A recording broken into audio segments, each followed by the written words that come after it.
Alors bonjour, aujourd'hui je vais vous parler de la fadification et la défadification. Ça veut dire comment on peut prendre une décision à partir des ensembles flous de ZAD. Là vous allez voir que on va se baser sur des ensembles flous, on n'a pas une vision claire sur ce qu'on veut faire. Donc les décisions qu'on va les prendre vont se baser sur des choses floues.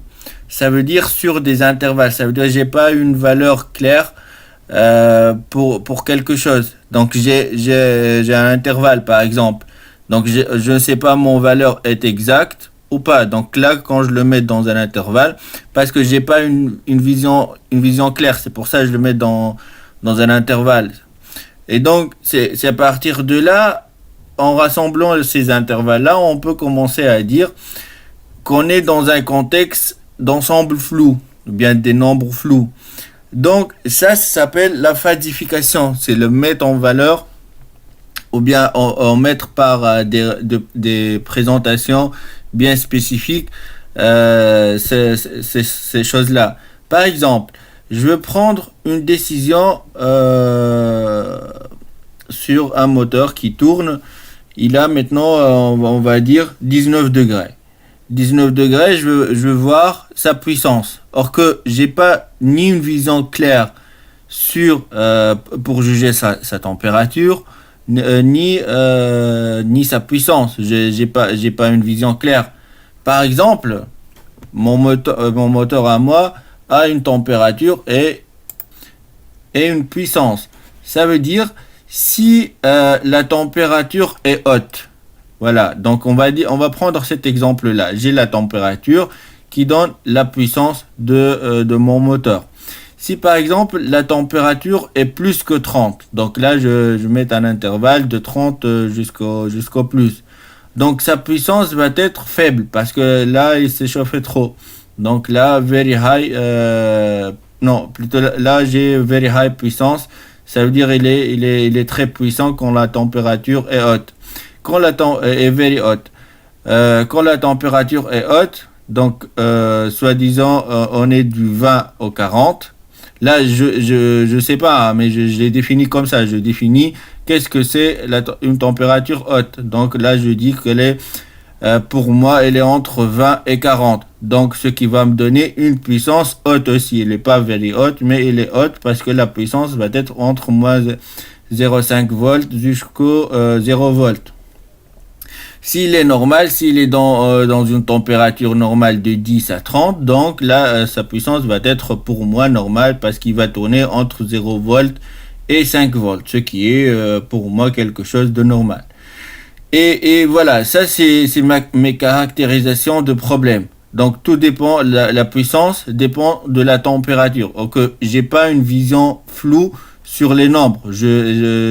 Par exemple là, si je prends 30, 30 elle appartient à ici et elle appartient à ici. Si je prends 31, 31 est very hot et 31 aussi est hot. Donc ici j'ai pas une vision claire. Donc c'est pour ça en langage parlant, je mets qu'est-ce que c'est un high, qu'est-ce que c'est un low, qu'est-ce que c'est un very high, very hot. Donc c'est pour ça que je le définis par intervalle. Et même j'allais plus que ça pour dire mon résultat, puisque là je me base pas sur un nombre exact, mais je me base sur un intervalle. Donc la finalité va dépendre d'un intervalle du coup aussi. Donc là, je fais la même chose. Parce que si je commence par quelque chose de flou, bah, je dois finir par quelque chose de flou. Voilà, et c'est le principe de disjonction, vous pouvez voir ça. Mais du coup, voilà, ça c'est ma caractérisation du problème. D'accord? Bon, maintenant, on va les placer en ensemble flou. On va placer tout ce qu'on a en ensemble flou. Bien sûr, on va commencer par la température, voilà, à gauche. Bah là, je vais placer very low. Et puis, je place le low et normal et high, pardon, et very high. Donc, je vais placer comme ça. Et si vous connaissez bien les ensembles flous, et comment on place ces choses-là, là, j'ai le degré d'appartenance. Et ici, du coup, ici j'ai les températures. Donc les températures de 0 par exemple jusqu'au 40. Là, je peux prendre, voilà, jusqu'à 40 et plus. Hein. Ici, j'ai les températures et ici, j'ai mes ensembles flous. Là, du coup, c'est les sous-ensembles flous parce que tout ça, c'est un ensemble. Et bon, voilà. Là, par exemple, je vais dire le low, pour moi, le low, hein, il est de 0 à 20. Le low, il doit prendre du 0 à 20. Le very low, il est de peut-être probablement moins 5, moins 6, mais moins l'infini. Donc là, j'ai pas une valeur jusqu'au 10. Donc tant que la valeur est moins de 0, je suis tout à fait sûr qu'il est very low, que la température est very low. Mais on est, voilà, la température est basse. Et de 0 à 10, la température va commencer à rentrer dans le contexte du low. Donc, elle est entre les deux. Donc, de 0 à 10, la température est entre les deux. Et ainsi de suite. Bon, tu vas me dire comment on place ces ensembles flous. Là, ça dépend de la vision du décideur, en fait. Moi, je les place comme ça. Mais la chose qu'on doit mettre en tête, c'est que ils doivent se chevaucher de cette manière, de telle sorte, quand je prends une valeur comme ça, par exemple 19 degrés, il va me donner la probabilité est égale à 1. Donc là, si j'ai 19 degrés, et puis je la projette sur verticalement comme ça, je vais obtenir 0,3 plus 0,7. Donc je vais obtenir 0,3 en low, d'accord, parce que ça c'est la borne du low. Et je vais avoir 0,70 dans la borne du normal. Du coup, quand je les somme, il va me donner 1. D'accord? Donc, tout contexte va sortir de ça. Et donc, ça, c'est mes ensembles flous. D'accord? Donc, là, pour la température, je déplace mes températures, je déplace les sous-ensembles flous. Et ça, ça va me permettre de travailler pour sortir une décision claire. Par exemple, donc, moi, je veux voir pour 19 degrés. Pour 19 degrés, quelle est la décision que je peux prendre? Donc, or qu'avant, on a commencé par des choses floues, je ne connais pas. Là, j'ai défini, c'est juste des ensembles. Si je suis dans cet intervalle, je vais aller dans cet intervalle. Si je suis dans cet intervalle, je vais aller là. Donc, du coup, je ne me suis pas basé sur des valeurs concrètes. Voilà. Maintenant, en mettant ce système-là, je vais dire, OK, bon, pour 19 degrés, qu'est-ce que je vais prendre? Du coup, là, puisque j'ai mis mes températures là, et les sous-ensembles ici, donc je vais dire 19 degrés, ok, bon, tac, je la projette, par exemple, elle va, comme je viens de dire, j'ai 0,3 en low et j'ai 0,7 en normal, d'accord? Maintenant, on va voir qu'est-ce que ça va donner chez ces choses-là. Et ben, alors, je fais tout d'abord la même chose en bas pour la puissance. Ok, donc je place mes puissances à moi. Donc ils peuvent aller de, par exemple, moins 10 jusqu'au 15, jusqu'au 20. Donc là, je mets mes puissances. Ok, c'est comme on vient de faire ici. Et puis, je mets mes sous-ensembles flous, du coup, de la puissance. Donc, very low puissance, normal puissance, et ainsi de suite. D'accord? Ok. Donc maintenant pour la 19 degrés, on avait dit qu'elle a 0,3 dans le sous-ensemble low et elle a 0,7 dans le sous-ensemble normal. Ok.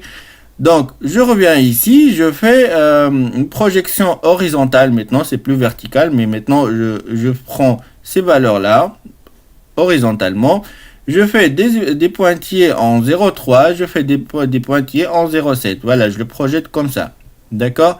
Maintenant, qu'est-ce qui m'intéresse à moi? Moi, j'ai vu que ma 19 degrés, elle a des appartenances en low et en normal.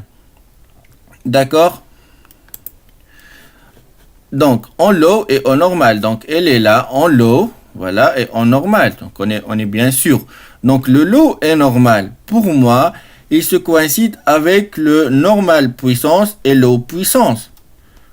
Parce que là, c'est ce qu'ils ont donné au début. Là, l'intervalle à moi, le normal a donné le normal puissance et le low a donné le low puissance. Donc là, quand je fais cette projection horizontale, je vais m'intéresser à ces deux sous-ensembles-là, le low puissance et le normal puissance. Ok?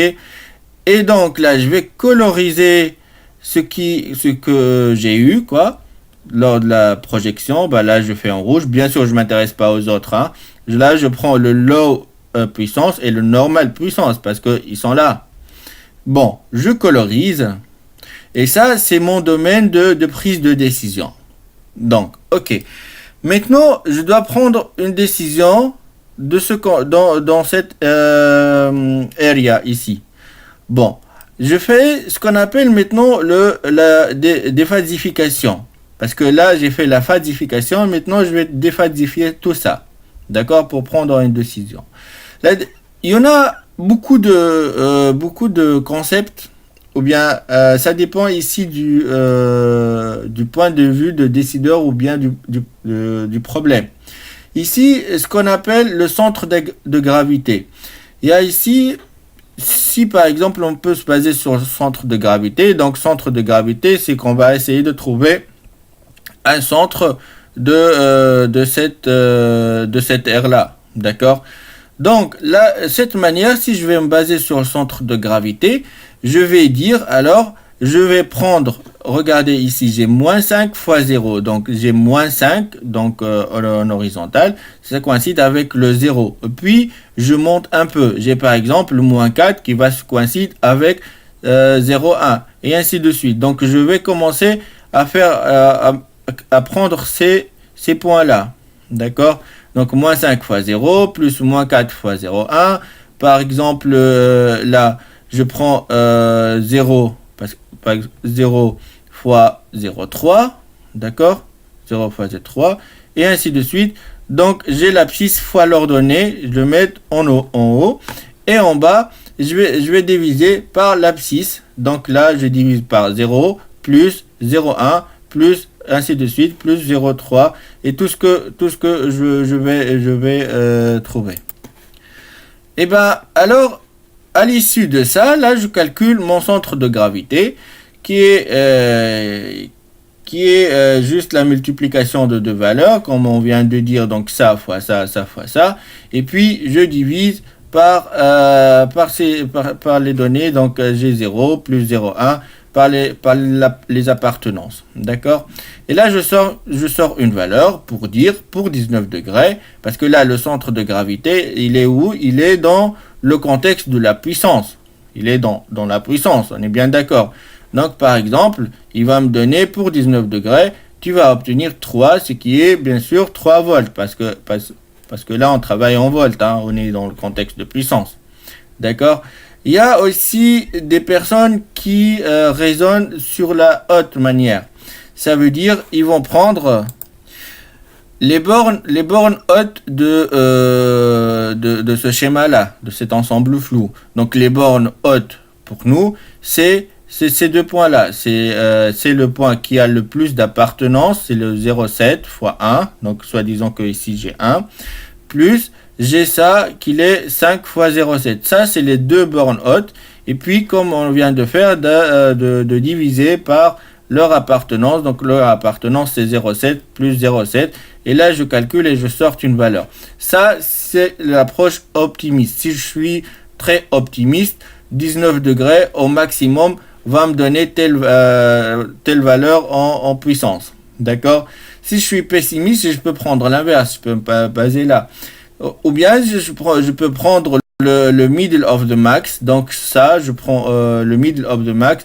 Donc là, j'ai ma petite droite qui va de 5 à 1. Donc soit disons que ça c'est le 5 et ça c'est le 1. Je vais juste prendre la moitié. Et donc je fais 5 plus 1 sur 2 qui va me donner 3. Donc là, je peux dire que pour 19 degrés, j'ai 3 volts. D'accord? Mais ça dépend du contexte, la manière de faire la déphasification. Bien sûr, ça doit être argumenté et ça doit être coïncide bien avec ce que vous faites. D'accord? Donc, si je suis optimiste, si je suis pessimiste, si je suis raisonnable, je prends le centre de gravité. Voilà, si je peux, voilà, ça veut dire qu'est-ce que vous voulez faire, mais vous devriez bien l'adapter à votre manière, à votre projet. Donc du coup ici on a vu comment si j'ai pas une vision claire sur sur le placement de mes données, et je peux sortir une décision claire. Et ça c'est la puissance de cette approche des ensembles flous de ZAD. Merci à vous et à la prochaine.